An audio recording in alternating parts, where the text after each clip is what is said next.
اور محبوب الہی خواجہ نظام الدین اولیاء جب جوان تھے تب حضرت خواجہ شمس الدین اوتاد اس زمانے میں بزرگ تھے یعنی بوڑھے تھے، لیکن مغلوں کے یہاں بزرگوں کا ادب، صوفیہ کا احترام دلی سلطنت کے مقابلے میں زیادہ پایا جاتا ہے۔ اس وجہ سے دیوار کو یہاں سے موڑ دیا گیا، دیوار کا رخ یہاں سے موڑ دیا گیا۔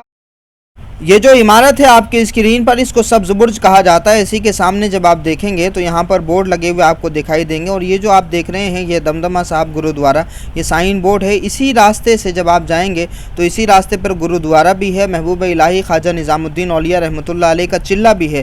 ساتھ ہی اس راستے میں جو سب سے پہلے درگاہ پڑے گی وہ حضرت خواجہ شمس الدین اوتاد اللہ، جن کو پتے شاہ ولی کہا جاتا ہے، ان کی درگاہ راستے میں آئے گی۔ تو یہی راستہ ہے جو حضرت کی درگاہ کی طرف بھی جاتا ہے۔ دیکھیے یہ ہمایوں کے مقبرے کی دیوار ہے، اور اسی دیوار کے سہارے جب آپ آگے جائیں گے تو حضرت خواجہ شمس الدین اوتاد اللہ، جن کو پتے شاہ کہا جاتا ہے، ان کا آستانہ اسی دیوار کے سہارے جب آپ جائیں گے تو آپ کو آستانہ مل جائے گا۔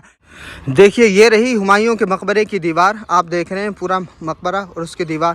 یہ جو سامنے آپ کو نظر آ رہی ہے پتوں کے بیچ میں جو چھوٹا سا گیٹ آپ کو دکھائی دے رہا ہے، وہ آپ کو درگاہ دکھائی دے رہی ہے حضرت خواجہ شمس الدین اوتاد کی، جو پتے شاہ ہیں، انہی کی درگاہ پہ ہم آپ کو لے چل رہے ہیں۔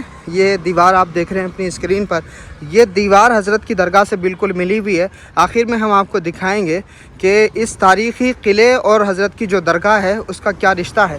تو یہ دیوار آپ دیکھ رہے ہیں ہمایوں کے مقبرے کی دیوار ہے، دیوار کافی لمبی ہے۔ اسی دیوار کے سہارے اگر آپ پتے شاہ ولی رحمۃ اللہ علیہ کی درگاہ پر آنا چاہیں گے تو بہت آسانی سے آ سکتے ہیں، لیکن سب سے پہلے یہ چیز دیکھ لیں، یہ دیوار یہاں سے مڑی ہوئی ہے۔ ویسے جب بھی بادشاہوں کے قلعے بنتے تھے تو آس پاس کی عمارتیں گرا دی جاتی تھیں، لیکن حضرت کی درگاہ یہاں پہلے سے موجود تھی۔ ہمایوں کا مقبرہ 15ویں صدی میں بنایا گیا اور حضرت کی درگاہ 13ویں صدی سے یہاں پر موجود ہے، لیکن مغلوں کے یہاں بزرگوں کا ادب، صوفیہ کا احترام دلی سلطنت کے مقابلے میں زیادہ پایا جاتا ہے۔ اس وجہ سے دیوار کو یہاں سے موڑ دیا گیا، دیوار کا رخ یہاں سے موڑ دیا گیا، اور حضرت کی درگاہ کی کسی اینٹ کو نہیں ہٹایا گیا۔ آپ دیکھ رہے ہیں اپنی اسکرین پر، تو ہمایوں کا مقبرہ جب بنایا گیا تھا تو دیوار کا رخ یہاں سے موڑ دیا گیا تھا۔ حضرت کی جہاں تک درگاہ کی سرحد تھی، درگاہ کی سرحد کے پھر وہاں سے آگے سے اس دیوار کو پھر سیدھا کیا گیا تھا۔ تو یہ بھی بڑی ایک خاص بات ہے۔ آئیے اندر حاضری بھی کرا دیتے ہیں آپ کی حضرت خواجہ شمس الدین اوتاد کی بارگاہ میں۔ یہ آپ کیمپس دیکھ رہے ہیں حضرت کی درگاہ کا، ادھر آپ دیکھیں یہ مسجد ہے حضرت کی درگاہ میں، یعنی خواجہ شمس الدین اوتاد کی بارگاہ کی یہ مسجد ہے۔ مسجد صوفیاء کرام کے یہاں ہوتی ہے، لنگر اور مسجد دونوں چیزیں ہوتی ہیں، کیونکہ نمازوں سے روحانیت کا پیٹ بھرتا ہے اور لنگر سے ظاہری پیٹ بھرتا ہے۔ یہ قطب عالم حضرت شاہ محمد عبد القدیر دہلوی رحمۃ اللہ علیہ کی درگاہ ہے، قادری ابوالعلائی جہانگیری سلسلے کے بزرگ ہیں، تو آپ یہاں پر بھی حاضری دے سکتے ہیں۔ ساتھ ہی ہم آپ کی حاضری کرا رہے ہیں دلی میں، چونکہ بہت سارے خواجہ ہیں، 22 خواجگان ہیں، 32 خواجگان ہیں، الگ الگ تحقیقیں ہیں، تو انہی تمام بزرگوں میں سے اور اکابر صوفیہ میں سے حضرت خواجہ شمس الدین اوتاد کا نام بھی بہت مشہور ہے۔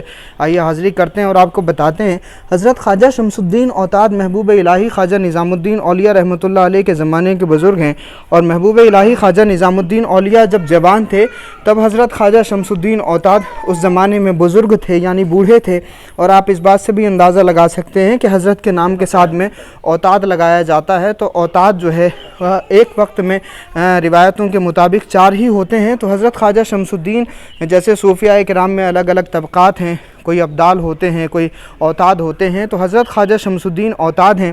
ایک اور خاص بات یہ ہے کہ حضرت خواجہ شمس الدین اوتاد تنہائی کو پسند کرتے تھے، اس وجہ سے آپ کا مزار مبارک بھی ان پیڑوں کے بیچ میں گھرا ہوا ہے۔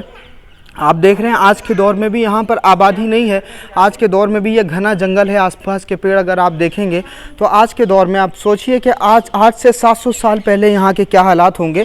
تو حضرت خواجہ شمس الدین اوتاد چونکہ ان پتوں کے بیچ میں گھرے رہتے تھے تو لوگوں کو عربی کا یہ نام لینا آسان نہیں تھا، اس وجہ سے انہوں نے پتوں کے نام سے ہی منسوب کر کے نام لینا شروع کر دیا، تو پتے شاہ ولی اسی وجہ سے حضرت خواجہ شمس الدین اوتاد کو کہا جاتا ہے۔ تو 700 سال پرانے بزرگ ہیں، محبوب الہی خود فرماتے ہیں کہ اگر کسی کو اپنی حاجتیں اور اپنی دعائیں جلدی پوری کروانی ہو تو وہ خواجہ شمس الدین اوتاد کی بارگاہ میں پہنچے۔ اسی طرح سے حضرت خواجہ شمس الدین اوتاد کے یہاں محبوب الہی آتے تھے تو بہت احتیاط سے ملاقات کیا کرتے تھے۔